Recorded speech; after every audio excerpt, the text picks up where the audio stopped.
Halo guys, pada video kali ini saya akan menjelaskan mengenai uji signifikasi satu sisi dan dua sisi menggunakan software SPSS. Sebelum masuk pada tahapannya, saya akan menjelaskan sedikit tentang uji signifikasi satu sisi dan dua sisi. Dalam pengujian hipotesis, kita sering langsung melihat pada nilai signifikannya atau P. Ketika nilai signifikasinya kurang dari 0,05, maka hipotesis nihil ditolak dan hipotesis alternatif diterima. Panduan tersebut menjadi dasar ketika kita membaca hasil pengujian hipotesis, sehingga dengan mudah kita menyimpulkan terdapat hubungan atau perbedaan atau tidak terdapat hubungan atau perbedaan. Namun, kita tidak melihat apakah hipotesis tersebut diuji berdasarkan satu Taillet atau dua Taillet. Hal ini dikarenakan kita tidak sadar akan keberadaan istilah tersebut dan tidak tahu fungsi dari adanya istilah tersebut. Istilah satu Taillet dan dua Taillet pasti akan ada pada semua pengujian hipotesis, baik itu secara komersial maupun komparatif. Kedua hal tersebut akan mengikutsertakan istilah satu Taillet dan dua Taillet. Dengan demikian, kita haruslah mengerti maksud dari kedua istilah tersebut. Secara sederhana, satu Taillet atau dua Taillet merupakan sebuah patokan untuk menguji sebuah hipotesis. Perbedaan antara kedua hal ini terletak pada hipotesis yang akan diuji. Maksudnya, hipotesis yang akan diuji akan memengaruhi patokan mana yang akan digunakan dalam pengujian. Apakah itu satu Taillet atau dua Taillet? Perlu diingat kembali bahwa hipotesis terbagi menjadi dua, arahnya yaitu hipotesis yang terarah dan tidak terarah. Contoh hipotesis terarah, korelasional. Semakin tinggi ketinggian kecemasan seseorang, maka semakin tinggi pula kemalasan seseorang mengerjakan skripsi. Terdapat hubungan positif antara kecemasan dan kemalasan seorang mengerjakan skripsi. Yang kedua, komparatif. Orang yang cemas lebih malas mengerjakan skripsi daripada orang yang tidak cemas. Contoh di atas menunjukkan bahwa hipotesis yang dibangun sudah terarah, yaitu telah diketahui bagaimana arah hubungan atau arah perbedaannya. Maksudnya, dengan hipotesis tersebut kita langsung memprediksi bahwa hubungan yang akan terjadi antara kecemasan dengan kemalasan seorang mengerjakan skripsi ialah hubungan positif. Semakin orang cemas, maka semakin dia malas mengerjakan skripsi. Konsekuensinya, kita tidak akan memprediksi hubungan negatif antara kedua variabel tersebut. Berbeda dengan hipotesis tak searah. Contoh hipotesis tak terarah, korelasional. Terdapat hubungan antara kecemasan dengan kemalasan seseorang mengerjakan skripsi. Komparatif, terdapat perbedaan antara orang yang cemas dan tidak cemas pada kemalasan mengerjakan skripsi. Dari contoh di atas, kita tidak dapat mengetahui bagaimana hubungan yang terjadi. Apakah hubungan positif atau negatif yang akan terjadi? Kita dapat mengetahui bagaimana perbedaan yang terjadi pula. Apakah A lebih tinggi daripada B atau sebaliknya? Hal inilah yang dimaksud dengan tak terarah, yaitu tidak diketahui arah dari suatu hipotesis. Lalu, bagaimana menggunakan satu Taillet dan dua Taillet?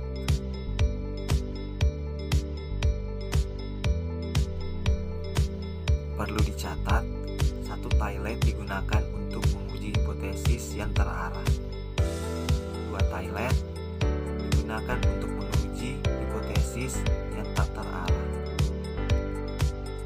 Mengapa demikian? Gambar 1 menunjukkan distribusi normal satu tilet atau kiri dan dua tilet kanan. Daerah yang berwarna biru sudah merupakan daerah penolakan hipotesis nihil. Maksudnya ketika nilai Z atau nilai signifikan P berada pada titik tersebut, maka dapat dikatakan bahwa hipotesis nihil dapat ditolak dengan nilai tersebut. Sehingga dapat ditarik kesimpulan terdapat hubungan atau perbedaan. Hal yang membedakan dari satu tilet dan dua tilet ialah posisi daerah penolakan. Jika menggunakan taraf signifikasi yang sama yaitu sebesar 99% atau A sama dengan 0,05, maka posisi daerah penolakan dapat dijabarkan sebagai berikut. Satu tilet, posisi penolakan berada pada salah satu sisi, baik itu sisi kanan atau positif maupun sisi kiri atau negatif. Dengan demikian, batas daerah penolakan tetap 5% karena tidak terbagi dalam dua sisi. Hal ini membuat patokan ini menjadi lebih longgar dalam penolakan hipotesis nihil. Dua tilet, posisi penolakan berada pada kedua sisi.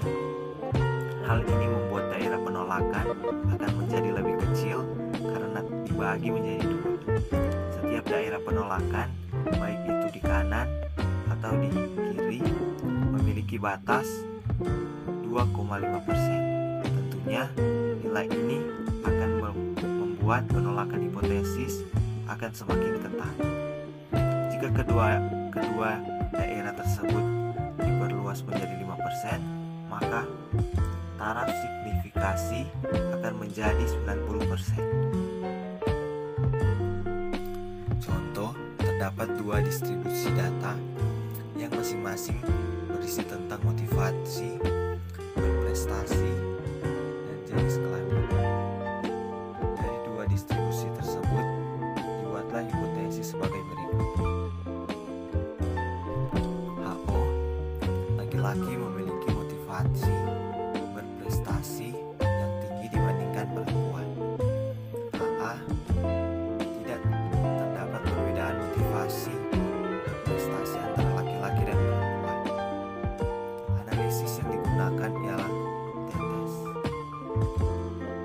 Uji ini menghasilkan nilai T sebesar 1897 dengan DF 15. Rata-rata nilai motivasi berprestasi laki-laki sebesar 2,46 dan perempuan sebesar 2,24. Apakah nilai T tersebut dapat signifikan untuk menolak HO? Jawab. Secara tradisional, untuk menjawab pertanyaan ini diperlukan tabel T krisis. Tabel ini sudah sangat lazim bagi pengguna statistik dan dijadikan sebagai pedoman. Berikut potongan tabel T kritis. Cara membaca tabel tersebut: pertama, carilah DF yang sesuai dengan data milik kita. Kedua, bandingkan nilai T yang kita peroleh atau T hitung dengan nilai T yang ada pada tabel T-tabel. Jika nilai T hitung lebih besar dari T-tabel pada signifikasi tertentu, T-tabel lebih dari T hitung lebih dari T-tabel, maka hipotesis nihil dapat ditolak. Dengan kata lain, terdapat perbedaan. Pada kasus ini, hipotesis yang dibuat ialah hipotesis terarah, sehingga kita menggunakan signifikasi satu toilet. Dengan demikian, kita dapat melirik nilai dari barisan DF sampai dengan 15 dalam kolom satu toilet sebesar 0,05. Artinya, nilai T tersebut dapat menolak karena menghitung lebih dari tetangga pada taraf satu toilet 0,05, sehingga dapat disimpulkan laki-laki memiliki motivasi berprestasi yang tinggi dibandingkan perempuan secara signifikan. Contoh menggunakan SPSS. HO, kepemimpinan dan loyalitas tidak berhubungan. HA, kepemimpinan dan loyalitas memiliki hubungan negatif.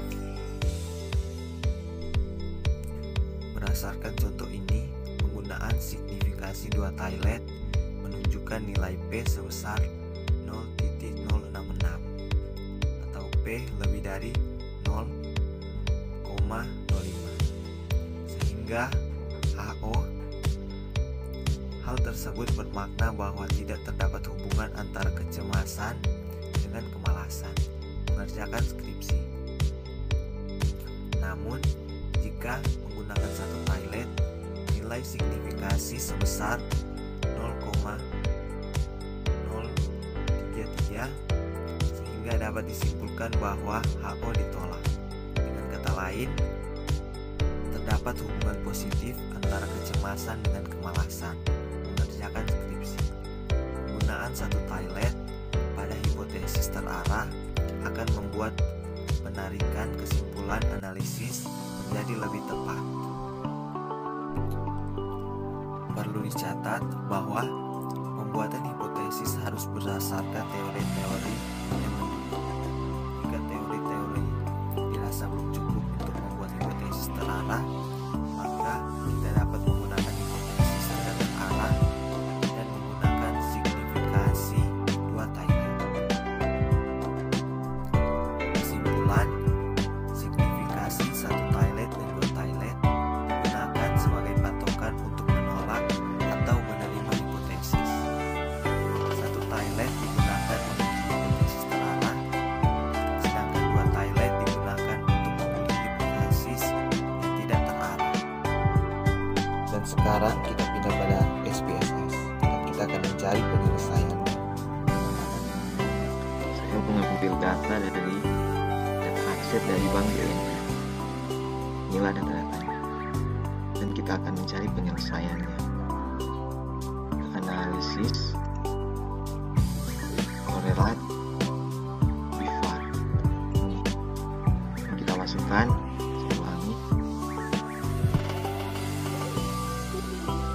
ulangi X1 dan X2 dan person to toilet.